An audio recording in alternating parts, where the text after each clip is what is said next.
Before we begin, feel free to like this video and subscribe to the channel. It helps bring more soothing stories your way. Let me know where you're tuning in from and what time it is for you. Naomi Jackson stood just outside the hospital room, her hands trembling as she clutched a worn, stuffed bunny, Amara's favorite toy. The sterile smell of antiseptics and the low hum of machines filled the air, but all Naomi could focus on was the quiet beeping of her daughter's heart monitor inside the room. Her 3-year-old little girl, her entire world, lay hooked up to tubes and wires, struggling to breathe after a severe asthma attack. Naomi had never felt so helpless in her life. The doctors had been kind but firm. Amara's condition was serious, and she needed immediate treatment and a few days of close monitoring. They mentioned medication, tests, and around-the-clock care, all things that sounded expensive. Naomi didn't need to ask for a number to know that it would be far beyond her means, but she asked anyway. She sat down with the hospital's billing department earlier that morning, her stomach churning as they reviewed the costs. The woman behind the desk had offered her a sympathetic smile, but the numbers she laid out on the sheet in front of Naomi were devastating. $28,000. That was the cost of saving her daughter's life. Naomi blinked back tears, trying to maintain her composure. She couldn't break down now, not when Amara needed her to be strong, but the weight of it was suffocating. She thought about her 2 jobs, the long shifts at the grocery store, where she smiled at customers even when exhaustion weighed heavy on her, and the overnight janitorial work at a local office building. Even with both jobs, her paycheck barely stretched to cover their modest 1-bedroom apartment and daycare. There was no way she could afford this. "Ma'am, we can discuss payment plans or other financial assistance programs," the billing clerk had said. But unfortunately, most of them still require an upfront payment for cases like these. "An upfront payment?" Naomi's voice cracked. "Yes, usually a percentage of the total cost. It would be about $7,000. $7,000. Naomi couldn't even remember the last time she'd had $70 left over after bills, much less $7,000. Now, as she stood in the hallway outside Amara's room, the enormity of her situation began to sink in. Her daughter needed her, but the system was working against her at every turn. Naomi had faced adversity her whole life. Growing up in a low-income neighborhood as a Black woman, she had always known the cards were stacked against her. Her mother had warned her about this when she was a child.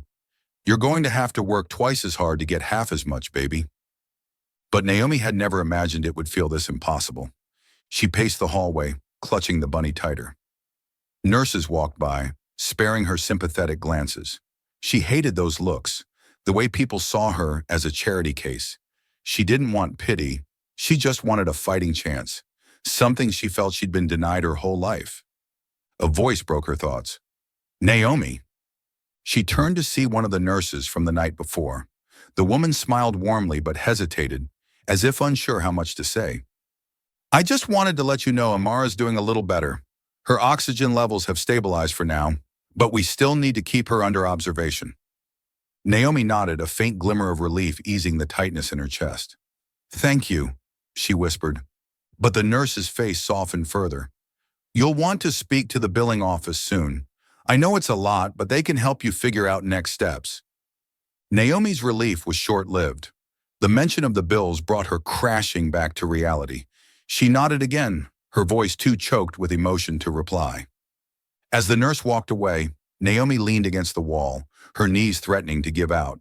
She fought to keep her breathing steady, closing her eyes and focusing on one thought. Amara. Everything she did, every struggle she endured was for that little girl. But how could she protect her when the system demanded what she didn't have? Her phone buzzed in her pocket, breaking the heavy silence. She pulled it out to see a text from her landlord, reminding her that rent was due in 3 days. Naomi let out a bitter laugh. Life didn't pause, not even for a medical emergency. It was relentless. She turned toward Amara's room, peeking through the glass. Her daughter was so small, her chest rising and falling with each labored breath. Naomi wiped away a tear and took a deep breath. No matter what it took, no matter how impossible it seemed, she would find a way to keep that little girl safe. She had to. The hospital waiting area was a dull, lifeless space filled with a mixture of exhaustion and worry. Parents clutched coffee cups like lifelines. Elderly patients flipped through outdated magazines, and the occasional sound of a crying child echoed through the hall. Naomi sat hunched in a stiff plastic chair, staring blankly at the scuffed linoleum floor. Her mind swirled with questions she couldn't answer. How was she going to get through this? Where could she even begin to find the money? The stuffed bunny rested on her lap, her fingers unconsciously stroking its frayed ear.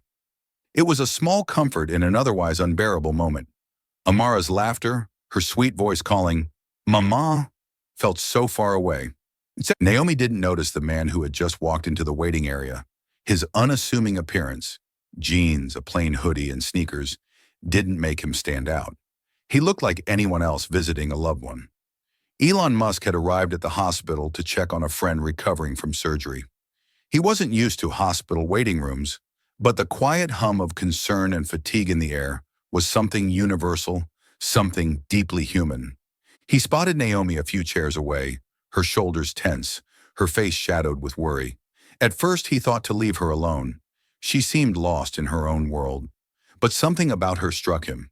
Maybe it was the way she clung to the toy in her lap, or the way her foot tapped nervously against the floor. Whatever it was, he felt compelled to speak to her. "Excuse me," he said softly, taking a seat one chair over. "Everything okay?" Naomi blinked, startled out of her thoughts. She turned to him, her eyes red-rimmed from crying. Her first instinct was to brush him off. Who was this stranger, and why did he care? But something about the way he looked at her, earnest, without pity, made her pause. "My daughter," she said after a long silence. "She's sick. Asthma." She hesitated, unsure why she was sharing this. "She's in there." Elon nodded, his expression warm and understanding. "I'm sorry to hear that. Is she going to be okay?" "The doctors say she'll be fine if she gets treatment," Naomi replied, her voice catching. "It's just the bills. It's too much." She stopped herself, suddenly self-conscious about venting to a complete stranger. Elon tilted his head, studying her for a moment. "How much are we talking about?" he asked gently. Naomi laughed bitterly. $28,000. Like I've got that kind of money lying around. She shook her head, her tone turning sharp. "I work 2 jobs, and it's still barely enough to keep us afloat. And now they're asking me for more than I'll make in years." She glanced at him, expecting to see the same polite awkwardness she got from most people when she talked about money, but his expression didn't change. "That's a lot," Elon said quietly. "It's not fair that you're in this position." Naomi blinked, caught off guard.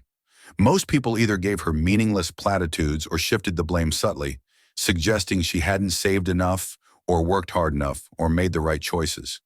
This man's simple acknowledgement of the injustice in her situation felt like a lifeline. "You don't understand," she said, the words tumbling out before she could stop them. "It's not just this. It's everything. The system is built to keep people like me struggling. No matter how hard I work, it's never enough." Her voice cracked and she looked away, embarrassed by her outburst. Elon leaned forward, resting his elbows on his knees. "I think you're right," he said, "and I'm sorry you have to go through this." Naomi frowned, confused. Who was this man, and why did he care? She studied him more closely now. He was older than she'd first thought, though his casual clothing and easy demeanor made him seem younger. He wasn't from around here. That much was obvious. "What's your name?" she asked cautiously. "Elon," he replied simply. She nodded, still unsure why he was talking to her. "Well, thanks for listening, I guess," she said, her tone softening. Before he could respond, a nurse approached Naomi. "Ms. Jackson?" the nurse said gently. "We've got an update on Amara." Naomi shot to her feet, her heart pounding. She turned to Elon briefly. "Thank you," she said again, and then followed the nurse down the hall. When she returned to the waiting area later, her shoulders a little less tense, Elon was gone. She glanced around, half expecting to see him again, but the chair where he had been sitting was empty. For reasons she couldn't explain, his words stayed with her. Sometimes even a stranger's kindness could feel like a lifeline. Hours passed in a blur as Naomi stayed by Amara's side, stroking her tiny hand as the rhythmic hum of medical machines filled the room. The nurses had reassured her that Amara's condition was stable for now, But Naomi's thoughts kept returning to the bill. She felt as though the walls of the hospital were closing in, the weight of $28,000 pressing on her chest like a physical burden. When Amara finally drifted off to sleep, her soft breaths steadier than before, Naomi decided to step out for some air.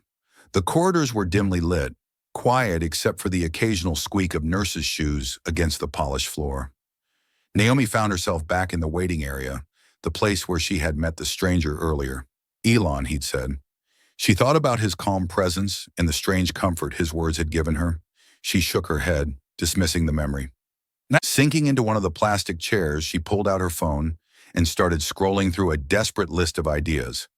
Crowdfunding sites, payday loan companies, charity organizations. None of it seemed like a viable option. She'd tried setting up a GoFundMe once before, when Amara had needed an inhaler she couldn't afford, but it had raised only a fraction of the cost. Her frustration mounted as she stared at the screen, her thumb hovering over the keyboard. Every part of her wanted to scream. She felt trapped in an endless cycle, where the harder she worked, the deeper she sank. "Why does it have to be like this?" she whispered aloud, her voice breaking. Suddenly, a shadow fell across her. Startled, she looked up to see a man in a crisp suit standing over her. He held a clipboard, his expression businesslike, but not unfriendly. "Ms. Jackson?" he asked. "Yes," Naomi replied, her voice wary. "I'm from the billing office. I wanted to speak to you about Amara's account." Naomi's stomach dropped. She nodded numbly, bracing herself for another lecture about payment plans or upfront costs. The man glanced at his clipboard before continuing. "I'm here to inform you that your daughter's medical expenses have been fully covered." Naomi froze, staring at him in disbelief. For a moment, she thought she'd misheard him. "What did you just say?" "Your balance has been paid in full," the man repeated. "As of this morning, there's no amount due for Amara's treatment." Her lips parted, but no words came out. The man handed her a simple white card with elegant black lettering. Naomi's eyes skimmed the words. "Take care of Amara. She deserves the world." Naomi's breath hitched as tears welled up in her eyes. "Who did this?" she asked, her voice trembling. "Who paid for it?" The man shook his head. "The benefactor wished to remain anonymous." She clutched the card tightly, the words blurring as tears streaked down her face. "This can't be real," she whispered. "Why would anyone do this for me?" The man didn't respond, only nodding politely before walking away. Naomi sat in stunned silence, her hands trembling as she held the card. Relief crashed over her like a wave, followed by a flood of emotions she couldn't fully process. She thought of the stranger she had spoken to earlier. Elon. His quiet words came back to her. "Sometimes strangers care more than you think." Was it him? She murmured to herself, her heart racing. The possibility felt both surreal and overwhelming. She didn't know much about him, but something about the way he had listened, the way he had seen her without judgment, made her think it could have been. For the first time in days, Naomi allowed herself to exhale. She leaned back in the chair, tears streaming down her face, her heart filled with a strange mix of gratitude and disbelief. Whoever this person was, they had given her more than financial help. They had given her hope. Naomi woke the next morning to the soft rustling of Amara shifting in her hospital bed. The little girl's face, pale but peaceful, was turned toward the window, where sunlight streamed through the slats of the blinds. For a moment, Naomi allowed herself to just sit and watch her daughter breathe without the labored wheezing that had haunted her the night before. The weight of the previous day lingered in her chest, though now it was mixed with a strange, buoyant sense of disbelief. The nurse had confirmed what the man from billing had told her. Amara's medical expenses were fully covered. There would be no bills, no payment plans, no looming debt hanging over their heads. It felt like a dream she was afraid to wake from. The white card was still in her pocket. She'd read the words over and over again until they were etched in her mind. Take care of Amara. She deserves the world. Naomi had spent half the night wondering who could have done such a thing, and every time her thoughts returned to the man she'd met in the waiting area. Elon. She hadn't seen him again after their brief conversation, and she hadn't even thought to ask for his last name. Still, there was something about the way he'd spoken to her, his quiet assurance. that made her believe he could be the one. A knock at the door pulled her from her thoughts. A nurse peeked inside, her smile warm and familiar. "Good morning," the nurse said softly. "Amara's looking better today." Naomi smiled, her heart swelling with relief. "She is. Thank you for everything you've done for her." "It's our job," the nurse replied. Her expression softened as she added, "I heard about what happened with the bills." "That's incredible, isn't it? You don't see kindness like that every day." Naomi nodded, her throat tight. "I don't even know who to thank," she admitted. "They won't tell me who it was." The nurse tilted her head thoughtfully. "Sometimes people do things just because they want to help. No recognition, no strings attached. Maybe that's all you need to know." Naomi thought about that as the nurse left the room. Gratitude swelled in her chest, so big it almost hurt. She wanted to believe it was true, that someone had seen her struggle and decided to lift her burden. No questions asked, but a part of her couldn't let it go. Later that afternoon, Naomi decided to take a walk through the hospital. She told herself it was just to stretch her legs, but she couldn't stop her eyes from scanning the faces of everyone she passed, looking for a familiar figure. In the cafeteria, she spotted a newspaper left behind on a table. The headline caught her attention. "Healthcare crisis leaves families struggling. Who's to blame?" She picked it up, flipping through the pages, her mind racing. The article echoed everything she had been feeling, how the system seemed designed to crush people like her, how unfair it was that parents had to choose between survival and care for their children. The injustice burned in her chest. Naomi folded the newspaper under her arm and headed back to Amara's room. As she passed through the waiting area, she glanced at the chair where she had spoken to Elon the day before. It was empty, just as it had been all morning. She sank into a nearby seat, clutching the card in her hand. Her mind raced with questions she couldn't answer. Why had he chosen her? Why had anyone? "Mommy?"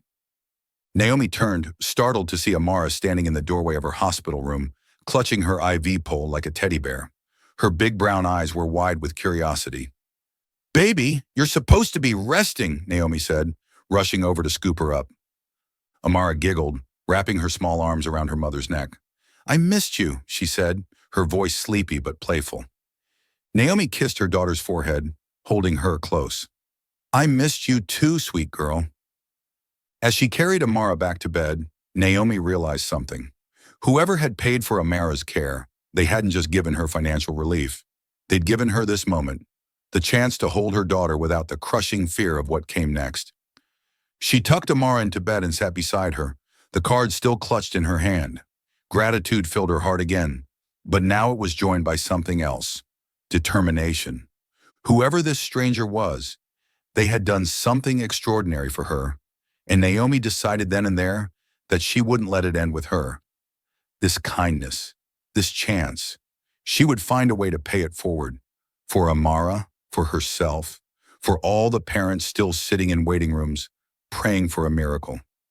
The story of Amara's anonymous benefactor didn't stay quiet for long. A nurse, moved by the miraculous gesture, had shared it with a friend who worked at the local news station. Within days, the story of a single mother whose hospital bills had been paid by a mysterious donor was making its rounds online. Naomi found out about the coverage when a coworker texted her a link to an article. Anonymous hero covers $28,000 hospital bill for local mother and daughter. She sat at the hospital bedside, her phone trembling in her hands as she read the words. The article described her struggle in brief but vivid detail: the long hours she worked, the impossible bills, and the kindness of a stranger who had lifted her burden without asking for recognition. For a moment, she felt a wave of panic. She hadn't wanted her private life to become public, but as she scrolled down to the comments section, she found herself overwhelmed by the outpouring of support. This is the kind of kindness we need more of in the world. Whoever did this is a saint. I hope this mom and her daughter can finally catch a break. Healthcare costs in this country are insane. No one should have to rely on charity to survive. The last comment resonated deeply with Naomi. As grateful as she was for the stranger's help, the unfairness of the system still gnawed at her. What about the parents who didn't have a benefactor swoop in to save the day? What about the people who had no choice but to drown in debt or lose their loved ones? A knock at the door interrupted her thoughts. It was another reporter, her second visitor that day. This one was from a national outlet, her crisp suit and confident smile a stark contrast to Naomi's exhaustion.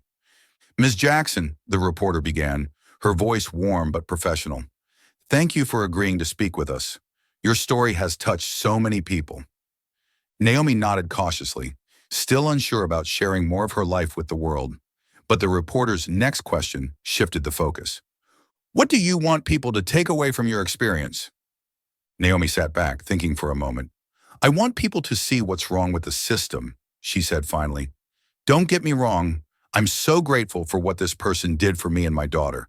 But the fact that they had to do it says something. No parent should have to rely on a miracle just to save their child." The reporter nodded, scribbling notes. "What would you say to the person who helped you, if you could?" Naomi smiled faintly, her eyes misting over. "I'd tell them thank you. From the bottom of my heart, they saved my baby and I'll never forget that. But I'd also ask them to join me in doing more, because there are so many people out there who still need help." That evening, Naomi's interview aired on national television, and the story spread even further. While the identity of the benefactor remained unknown, their act of kindness became a rallying cry for healthcare reform and community support. But for Naomi, the story wasn't just about what had been done for her, it was about what she could do next. As she sat by Amara's bedside, stroking her daughter's hair, she made a silent promise to herself. She would use this moment, this miracle, to create something lasting, something that could help others the way she'd been helped. She didn't have much money or influence, but she had a voice, and she was determined to use it. Weeks had passed since Naomi's story had swept across the news, but she still found herself marveling at how much had changed. Amara was back home, her laughter filling their small apartment once again. Every giggle, every tight hug from her daughter reminded Naomi of the stranger's life-changing act of kindness. But life hadn't slowed down. Between returning to work and fielding requests for interviews, Naomi barely had time to process everything. She hadn't forgotten about her benefactor. Not for a moment. She kept the card they'd left her on the fridge, its words a daily reminder of the responsibility she felt to pay the kindness forward. Late one evening, as Amara slept soundly in her room, Naomi sat on the couch scrolling through her phone.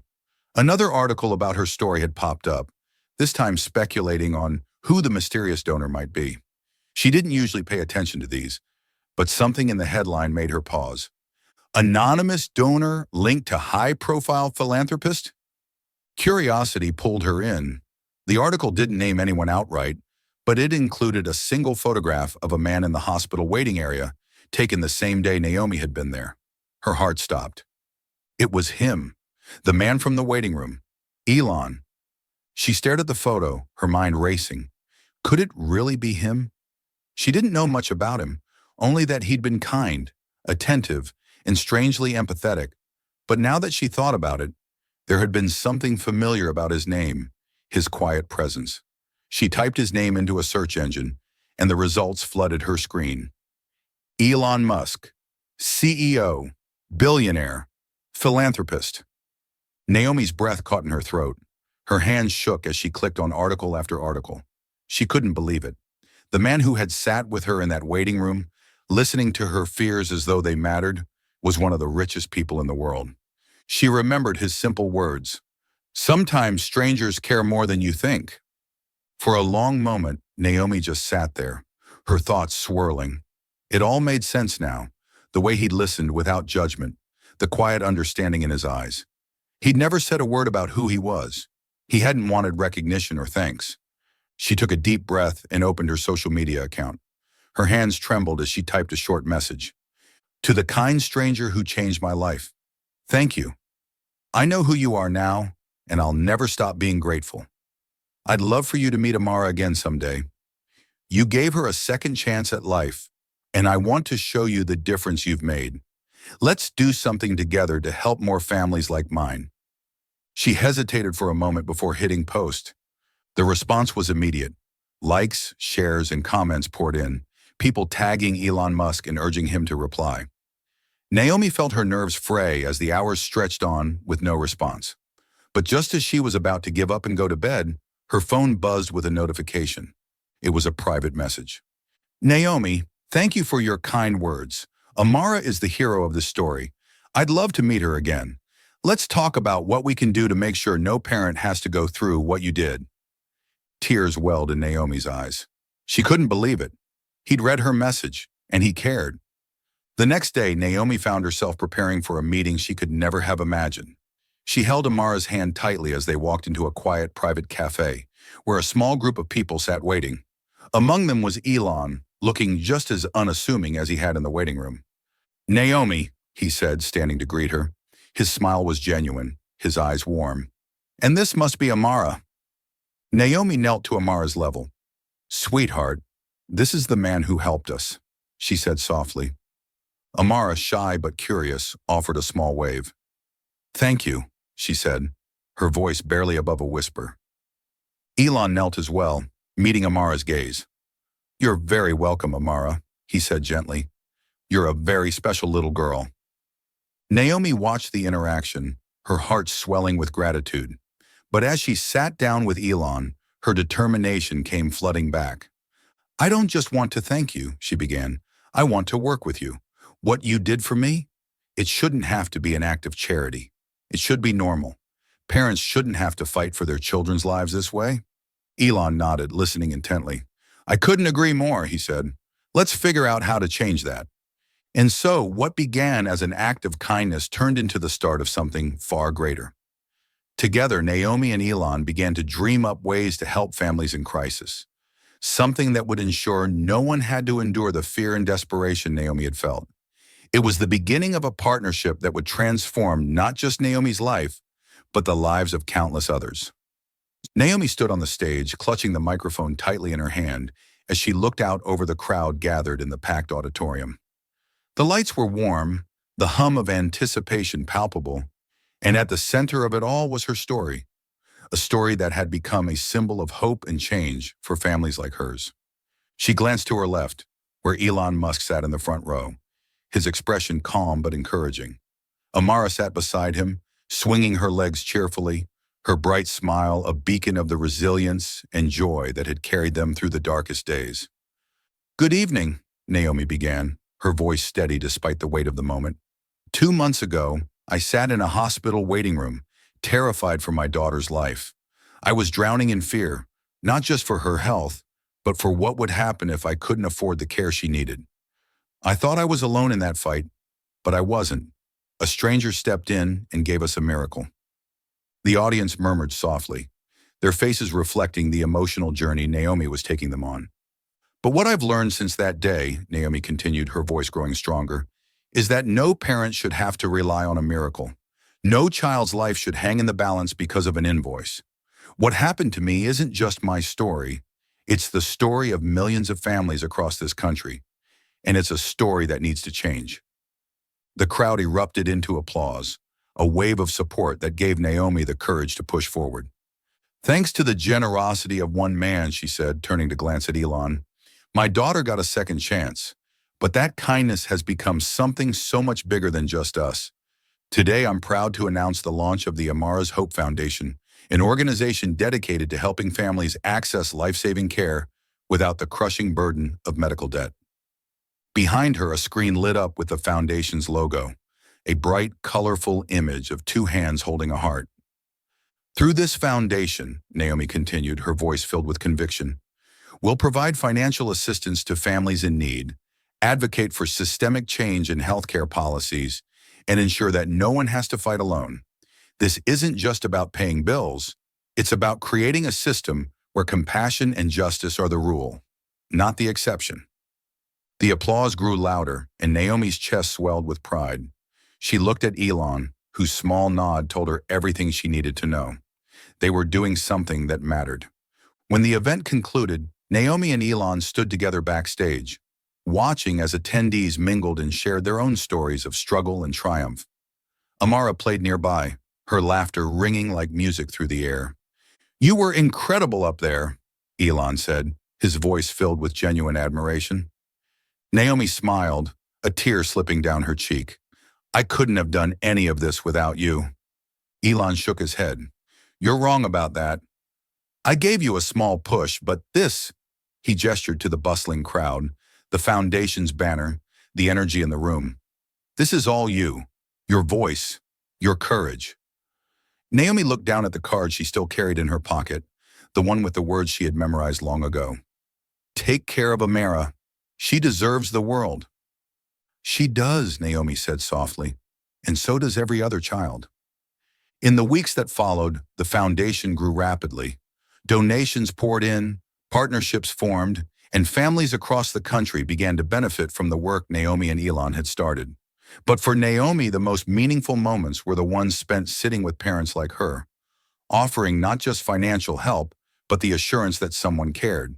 She became a voice for those who had been silenced by the weight of systemic inequality, a reminder that change was possible when compassion met action. And as she stood on the front lines of a movement that was transforming lives, Naomi knew one thing for certain. The kindness of a stranger had given her the strength to change the world. Thank you so much for watching this story. Your support means everything to us. If you enjoyed it and want to see more inspiring stories like this, don't forget to like this video, subscribe to our channel, and hit that notification bell so you never miss an update. We'd love to hear from you. What time are you watching this video, and where are you tuning in from? Drop a comment below and let us know. It's always amazing to see how far our community reaches.